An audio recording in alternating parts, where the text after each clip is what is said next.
कदमों के साथ चलता हुआ युग ड्राई फ्रूट्स की टेबल की ओर बढ़ने लगा और उसने कुछ काजू बादाम जेब में भरने के बाद उन्हें वहीं खाना शुरू कर दिया।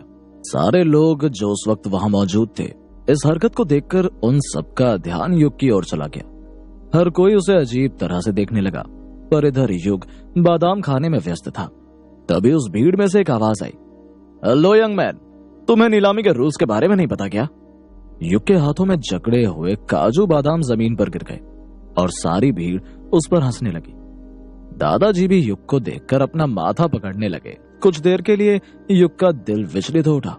तभी भीड़ से एक और आवाज आई, ये नीलामी का वक्त है, खाने पीने का नहीं। जल्दी आओ और अपनी जगह पर बैठो, खाना पीना ही है तो घर निकल जाओ। युग को शर्मिंदगी महसूस हुई और वो जल्दी से अपनी जगह पर आकर बैठ गया। नीलामी एक बार फिर से शुरू हो गई और वो बिना हिले डुले नीलामी को देखता रहा। लेकिन 3 नीलामियों के बाद ही उसका ध्यान भटकने लगा। तभी स्टेज पर खड़ा वो प्रवक्ता अपनी बुलंद आवाज में बोला, क्या कोई है जो 300 साल पुराने इस शीशे को खरीदना चाहेगा? इसकी शुरुआती कीमत है सिर्फ 7 लाख रुपए।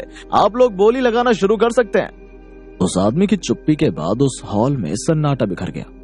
युग ने धीमी आवाज में दादाजी से पूछा, क्या हुआ दादाजी, कोई बोली क्यों नहीं लगा रहे? दादाजी पीछे बैठी भीड़ को देखने के बाद बोले, उस शीशे की हालत देख रहे हो, वो कितना अजीब है। एक तो वो बिल्कुल खराब हो चुका है, दूसरा वो इस्तेमाल करने लायक नहीं है, और तीसरा उसमें ज्यादा मुनाफा भी नहीं है। उसकी मार्केट वैल्यू 8 लाख से ज्यादा नहीं होगी। अचानक पीछे बैठे लोगों में हलचल होने लगी और पीछे बैठे आदमियों में से कोई चिल्लाकर बोला, अरे भाई ये क्या फालतू चीज है? हाँ यार, कुछ ढंग का दिखाओ। अरे इसमें कुछ प्रॉफिट ही नहीं है, लेकर क्या करेंगे हम इसे? वक्त बर्बाद ना करो हमारा, कुछ ऐसी चीज दिखाओ जिसकी कोई वैल्यू भी हो। ये क्या गरीबों वाली चीज दिखा रहे हो? युग ने भी निगाहें गड़ाकर देखा तो पाया वो ड्रेसिंग मिरर 296 साल ही पुराना था। जाहिर तौर पर वो ड्रेसिंग मिरर जिसमें कई सारी जगहें थी, गहने रखने के लिए वो भी बिल्कुल ही बेकार चीज थी। जब लोगों की दिलचस्पी उस शीशेदान में नहीं आई तो स्टेज पर खड़ा प्रवक्ता भी असहज महसूस करने लगा। लेकिन उसका काम था कि वहां बैठे लोगों को सामान किसी भी तरह से बेचना, वरना नीलामी के ऑर्गेनाइजर का नुकसान हो जाता। इसलिए उसने दोबारा कोशिश करते हुए कहा, देखिए मुझे पता है कि ड्रेसिंग मिरर ज्यादा अच्छी कंडीशन में नहीं है, पर आप लोग इतना जान लीजिए कि ये ड्रेसिंग मिरर शाही घराने से है। ऐसे शीशे आपको बाजार में ज्यादा देखने को नहीं मिलेंगे। ओ भाई नहीं चाहिए ये, हमें हटाओ इसे। हमें भी पुरानी चीजों का ज्ञान है, हम कोई अनाड़ी थोड़ी है। यहाँ फालतू वक्त नहीं है किसी के पास जो ऐसी बेकार चीजें खरीदे। अरे हटाओ इसे यहाँ से। पीछे बैठी भीड़ में बैठे 2 आदमी चिल्लाकर बोले। उस ड्रेसिंग मिरर पर लाइट पड़ रही थी जो रिफ्लेक्ट होकर सबकी आंखों में जा रही थी, जिसकी वजह से सबका मूड और भी ज्यादा खराब होने लगा। पर न जाने क्यों युग को उसमें कुछ अजीब सा लग रहा था, लेकिन रिफ्लेक्ट होती रोशनी की वजह से समझ पाना मुश्किल हो रहा था। इसलिए वो अपनी सीट से उठकर एक कदम आगे बढ़कर उस शीशे को ध्यान से देखता है। रोशनी अब भी उसकी आंखों में पड़ रही थी, लेकिन थोड़ा पास जाने पर उसे पता चलता है कि इस ड्रेसिंग मिरर में 2 प्रभामंडल हैं, एक गोल्डन और दूसरा सफेद, जो शीशे से चमकते हुए उसकी आंखों में पड़ रहा था। युग उसके बिल्कुल नजदीक पहुंच जाता है।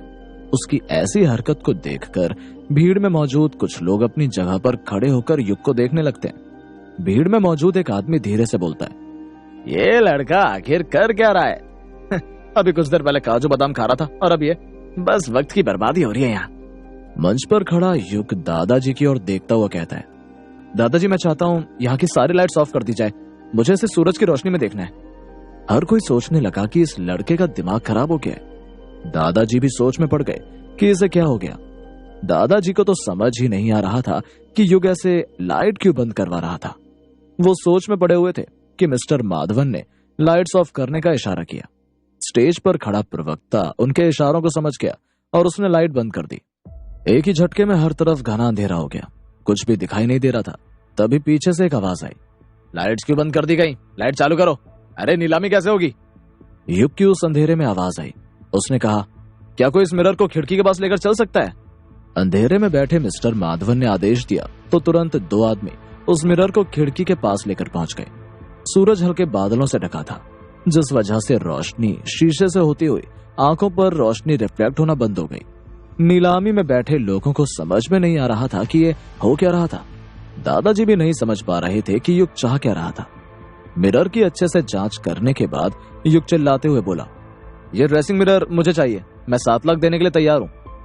तभी भीड़ में बैठे लोगों में से एक आदमी चिल्लाकर बोला, बच्चे घर चला जा घर, पहले थोड़ा सीख ले, हर किसी को शीशे का मूल्य पता है, नुकसान हो जाएगा, अब भी टाइम है।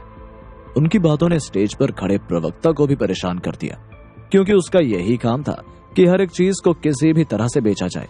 लेकिन जिस तरह का माहौल लग रहा था, देखकर यही समझ में आया कि बाकी लोग युग को मिरर नहीं खरीदने देंगे।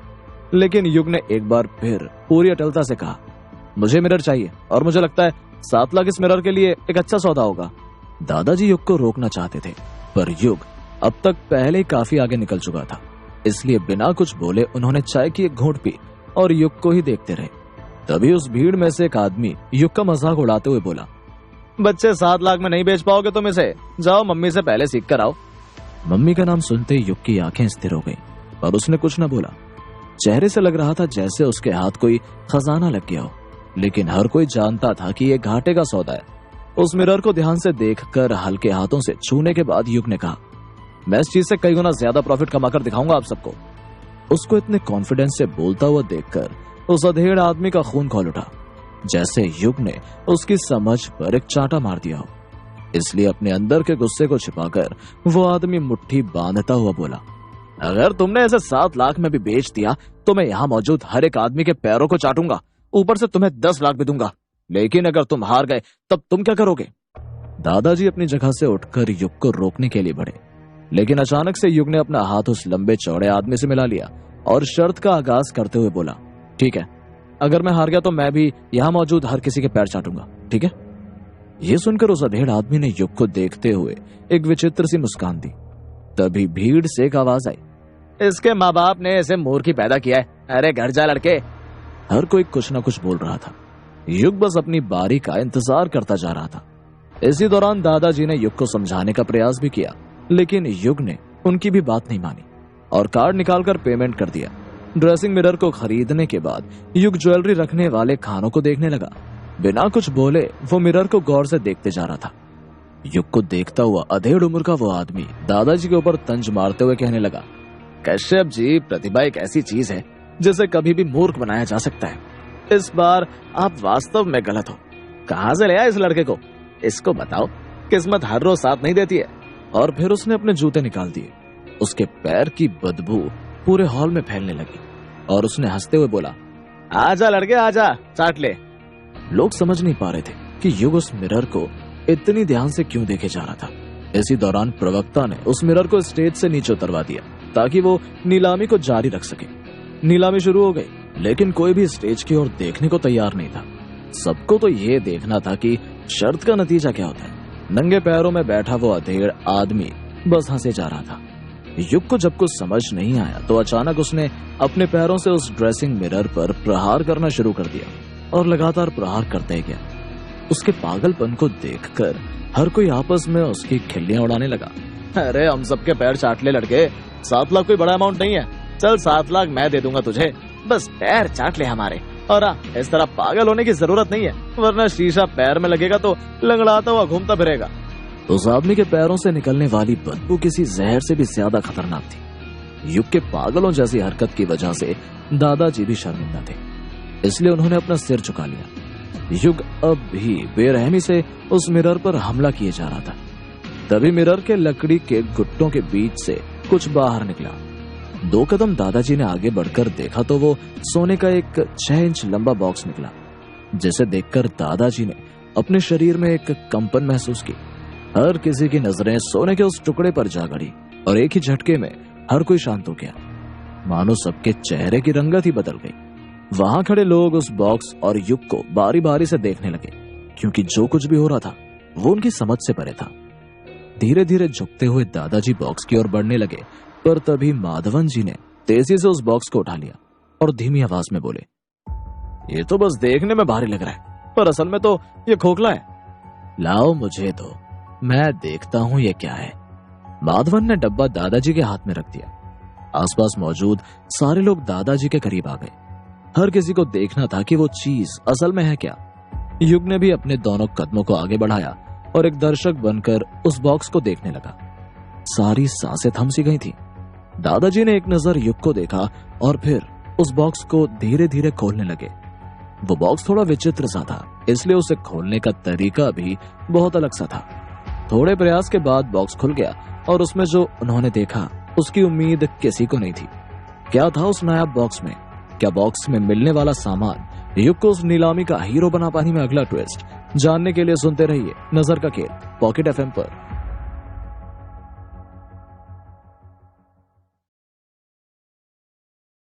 ड्रेसिंग मिरर को धूप के उजाले में देखते वक्त युग को पता चला कि सुनहरे रंग का प्रभा मंडल बीच के किसी हिस्से से आ रहा था।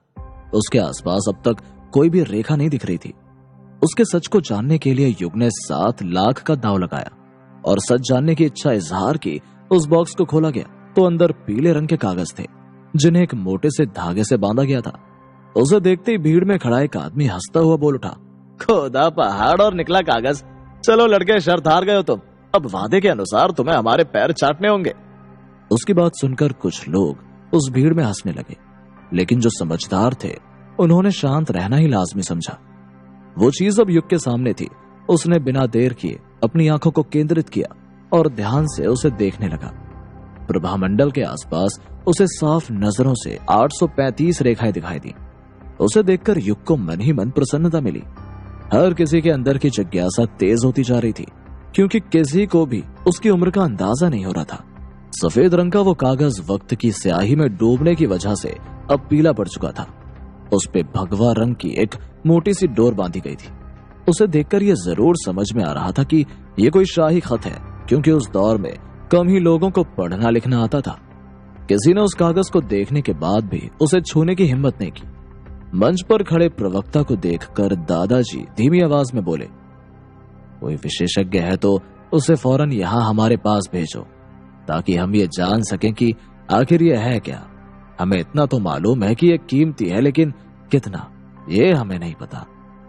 स्टेज पर खड़े होकर कागज को घूरते उस प्रवक्ता ने एक नौकर को अंदर भेजकर किसी को बुलाने का इशारा किया। कुछ ही देर में 2 बूढ़े आदमी वहां पहुंच गए। वो दोनों देखने में कोई विशेषज्ञ लग रहे थे। उनके हाथों में ग्लव्स और कुछ उपकरण थे। उन्होंने हल्के हाथों से उस धागे को खोला। हर किसी की निगाहें उन दोनों पर गड़ी थी। न चाहते हुए भी वहां मौजूद हर आदमी का दिल उस कागज के टुकड़े का सच जानने के लिए बेचैन था। चश्मा पहने उस विशेषज्ञ ने धीरे धीरे उस कागज को खोला और सबके सामने उसे रखकर उसमें लिखे हुए शब्दों को एक भारी आवाज में पढ़ने लगा। मुझे नहीं पता कि दोबारा हमारी भेंट कब होगी। मुझे नहीं पता कि मैं अगले युद्ध में विजयी हो पाऊंगा या नहीं। मुझे ये भी नहीं पता कि एक राजा की जिंदगी कितनी होती है, या मैं ऐसा कहूं कि मुझे नहीं पता कि मैं जीवित रहूंगा या नहीं। मुझे बस इतना पता है प्रिय संयुक्ता, मैं भी तुमसे उतना ही प्रेम करता हूं जितना तुम मुझसे करती हो। मुझे पता है कि मेरी बातें आपको किसी नाटकीय कलाकार के जैसे लग रही होंगी, पर जो सच है मैंने उसे व्यक्त कर दिया। मैं चाहता हूं कि अगर आप मुझसे प्रेम करती हो तो इस पत्र को एक अनंत काल के लिए जीवित रखो, बिल्कुल हमारे प्रेम की तरह। तुम्हारा राजा, तुम्हारा मित्र और तुम्हारा प्रेमी।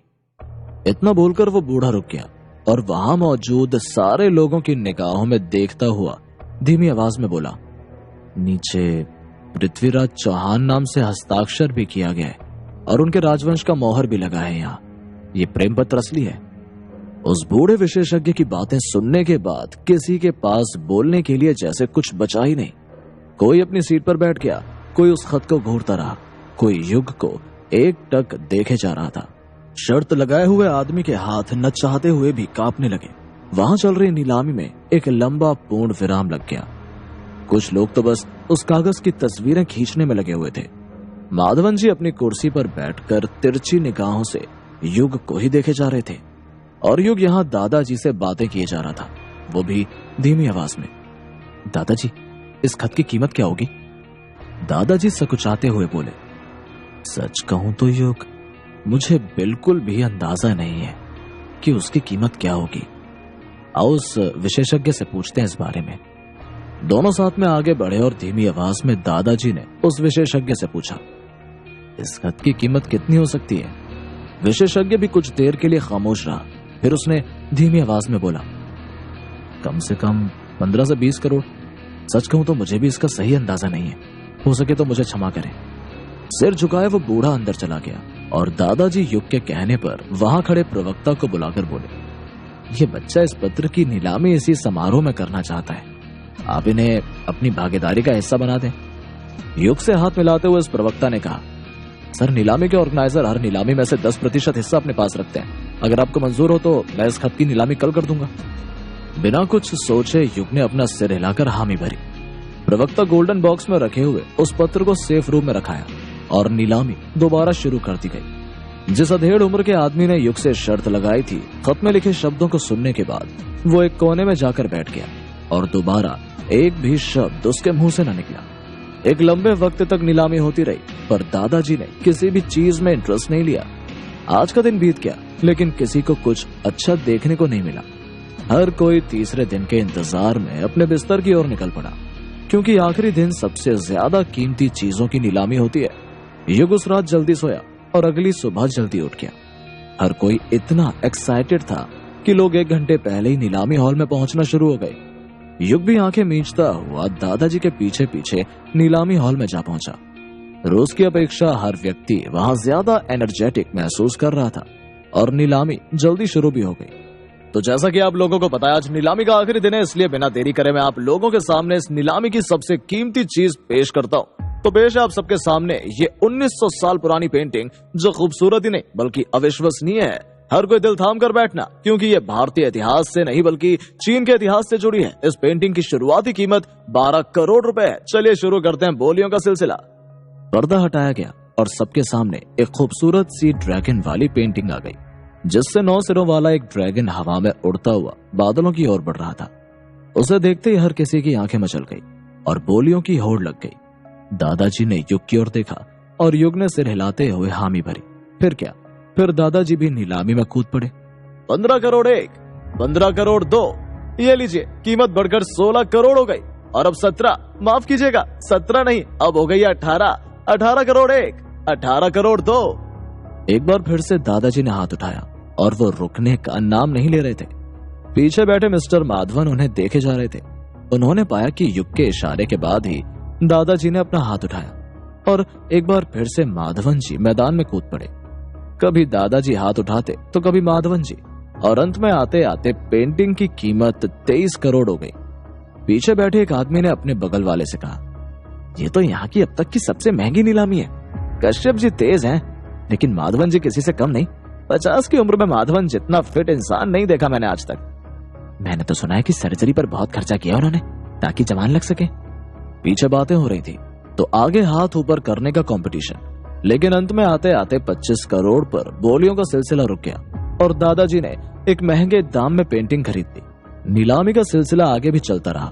कई सारी ऐसी चीजों ने भी उस स्टेज पर दस्तक दी जिन्हें खरीदने के लिए कोई भी इच्छुक न था। इस दौरान एक जेट पत्थर भी उस नीलामी में आया, जिसे देखकर बहुत सारे लोगों की आंखें चमकने लगी। उस पत्थर की उम्र 900 साल बताई गई। वो काफी खूबसूरत और चमकदार भी था। उस पत्थर ने युग को भी मोहित किया। एक बार फिर किसी चीज को खरीदने की इच्छा युग के मन में भी जागी और उसने अपनी शक्तियों का इस्तेमाल करके उस चीज की उम्र जानने की कोशिश की। उसे देखने की कोशिश करते ही युग धीमी आवाज में कराने लगा। उसने एक हाथ से अपने मुंह और दूसरे हाथ से अपनी आंखों को बंद कर लिया। जब तक किसी की नजर उस पर पड़ती, उसकी आंखों का दर्द गायब भी हो गया। उस ऐतिहासिक जेट पत्थर को देखकर खुद से बातें करता हुआ वो मन ही मन बुदबुदाया। पहली बार जलन हुई तो शक्ति मिली, दूसरी बार जलन हुई तो तेज रोशनी का प्रभाव आंखों में खत्म हो गया। इस पत्थर में क्या है? क्या ये भी मेरे लिए फायदेमंद होगा, या फिर ये मेरी आंखों को तबाह कर देगा? क्या मुझे इसे खरीदना चाहिए या इससे दूर रहना चाहिए? क्या करूं? ये कैसी दुविधा है। मैं किसी की मदद भी नहीं ले सकता। युग ने काफी देर तक सोचने के बाद एक लंबी सांस ली और आंखों को बंद करके स्टेज पर खड़े प्रवक्ता को ध्यान से सुनने लगा। इस ऐतिहासिक जेट पत्थर की शुरुआती कीमत 50 लाख रुपए। जो कोई भी इसे लेना चाहता है वो अपने हाथों को उठा सकता है। आंखें बंद करके बैठे हुए युग ने अपना हाथ उठाया और पीछे एक बार फिर से चर्चा शुरू हो गई, क्योंकि पत्थर पहले से ही बहुत महंगा था। बगल में बैठे दादाजी पास आकर बोले, युग, वो पत्थर पहले ही बहुत महंगा है। दोबारा अगर बोली लगाना तो मुझसे पूछ लेना। दादाजी, मुझे वो पत्थर चाहिए, चाहे महंगा हो या सस्ता। युग को हाथ ऊपर करता हुआ देखकर एक और आदमी ने हाथ उठा लिया। ये देखकर कि पत्थर की किस्मत के धनी युग ने चुना है, इसलिए उसे लग रहा था कि पत्थर में जरूर कुछ बात होगी। युग ने मुट्ठी बांधकर एक बार फिर अपना हाथ उठाया। पीछे बैठा हुआ आदमी एक बार फिर से हाथ उठाने लगा, पर उसके साथियों ने उसे जबरन रोक दिया और पत्थर युग का हो गया। युग जी, आंखें बंद क्यों किया आपने? आपको पता है ना कि पत्थर आपका हो गया है। युग ने कुछ बोला नहीं, बस केवल अपना कार्ड निकाला और 60 लाख उस पत्थर के लिए भर दिए। तभी पीछे से बड़बड़ाने की एक धीमी आवाज आई। तो का हर बार थोड़े ना काम करता है, ये जेड पत्थर बहुत महंगा नहीं है, ये खराब डील थी। अचानक स्टेज पर खड़े युग ने उस बुदबुदाहट को सुनकर बुलंद आवाज में बोला, मैं बहुत नीचे से आया हूं यहाँ तक। बचपन से हर चीज को खरीदने में हिचकिचाता था, लेकिन आज मैं नहीं हिचका। शायद ये आपके लिए घाटे का सौदा हो सकता है, लेकिन मेरे लिए ये कामयाबी है। दादाजी मुस्कुराए। उसके बाद युग ने कुछ भी न बोला और चुपचाप अपनी जगह पर आके बैठ गया। हर किसी ने शाम का खाना खाया। इस दौरान हर कोई कल वाले पत्र की ही बात कर रहा था, क्योंकि आज की आखिरी नीलामी उसी चीज की ही थी। युग ने भी खाना खत्म किया और सबके सामने बैठ गया। कोई उसे किस्मत का धनी बोल रहा था, कोई दबे दबे लफ्जों में कह रहा था कि उसे कुछ भी नहीं आता, क्योंकि आज उसने इतना महंगा जेड पत्थर जो खरीद लिया। खाना खत्म करते ही हर कोई अपनी कुर्सियों पर विराजमान हो गया और तुरंत स्टेज से उस प्रवक्ता के बोलने की आवाज आई। जैसा कि आप लोग पहले से जानते हैं कि आज की आखिरी एंटीक चीज क्या है, तो बिना देरी करे हम उस चीज को आपके सामने पेश करते हैं। उस दिन की आखिरी और एंटीक चीज क्या थी? वो नीलामी आगे कौन सा मोड़ लेने वाली थी? क्या होगा कहानी में अगला ट्विस्ट? जानने के लिए सुनते रहिए नजर का खेल।